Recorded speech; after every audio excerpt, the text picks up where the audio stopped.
Ini adalah tikus yang tumbuh memakan kucing. Mereka sangat lapar sehingga mereka menggigit bayinya. Ada anak yang telinganya digigit. Untuk membunuh tikus-tikus ini, Woryong mulai di pintu gua.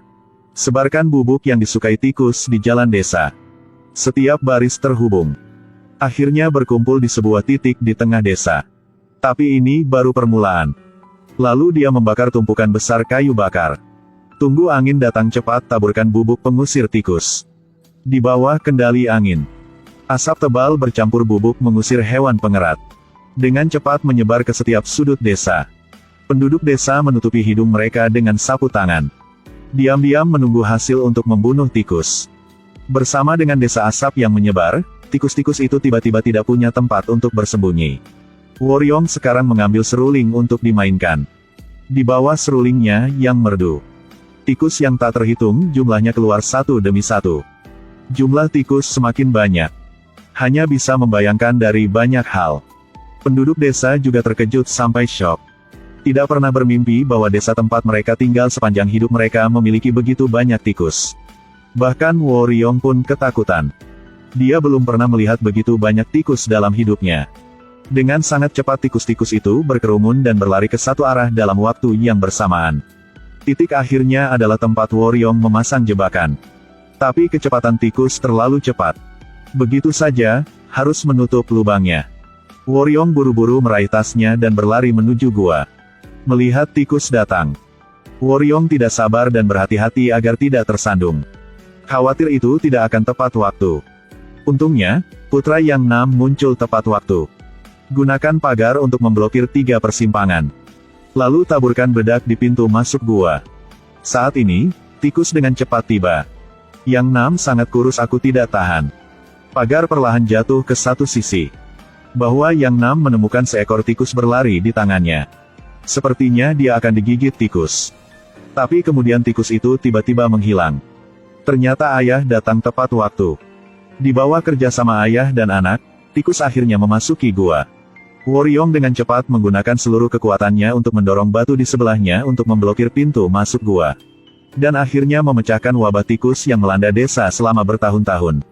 Woryong juga menjadi pahlawan desa. Tetapi dia tidak tahu bahwa ini akan membawa kematian baginya. Ternyata wabah tikus itu dari kutukan penyihir. 20 tahun yang lalu terjadi wabah penyakit kusta di desa tersebut. Kepala desa dengan kejam mengejar semua pasien ke atas gunung. Penyihir yang baik tidak menyukai tindakan kepala desa.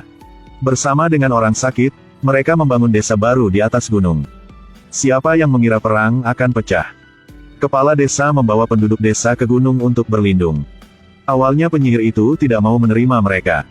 Tetapi kepala desa sengaja mencubit seorang anak.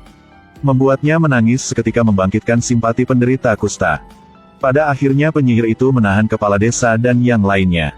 Tetapi saya tidak pernah menyangka bahwa kepala desa akan berubah. Mengikat penyihir dan orang sakit. Menempatkan mereka di sarang untuk memberi makan tikus. Tidak mengharapkan itu. Penyihir yang mengandalkan memakan tikus secara ajaib bertahan hidup. Dia sangat marah sekarang. Menggunakan hidup sebagai harga. Mengutuk kepala desa. Malam tanpa bulan. Hari tanpa matahari. Dalam satu hari. Akan membunuh semua. Ini adalah kutukan penyihir yang menggunakan hidupnya untuk menyebarkan kutukan pada penduduk desa. Akan dibunuh oleh orang dari tempat lain dalam waktu 1 malam. Pikir dia berbicara tanpa pandang bulu. Jadi dia memerintahkan seseorang untuk memasukkan penyihir itu ke dalam gua dan membakarnya hidup-hidup. Tapi tepat setelah penyihir itu meninggal, epidemi tikus pecah di desa. Baru setelah Woryong muncul, dia berhasil memecahkan mimpi buruk ini. Di hari-hari berikutnya, Woryong dan gadis desa Misuk mengembangkan cinta rahasia.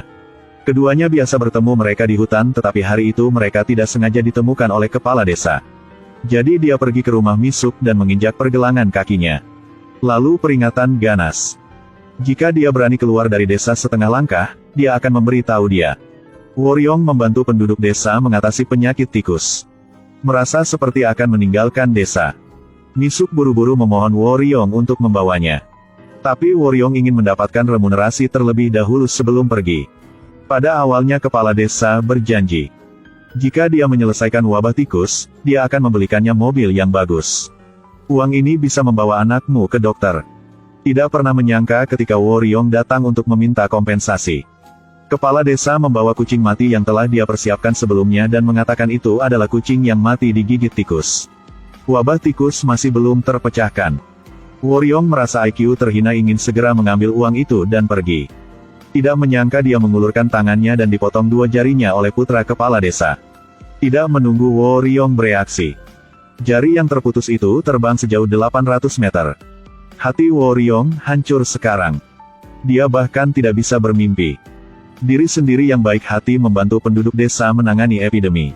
Akhirnya jarinya dipotong oleh penduduk desa. Tapi ini belum berakhir. Kepala desa mengeluarkan peta dari saku Woryong lagi. Menunjuk wajah Woryong yang menuduhnya sebagai mata-mata. Datang ke sini untuk menyerang desa mereka.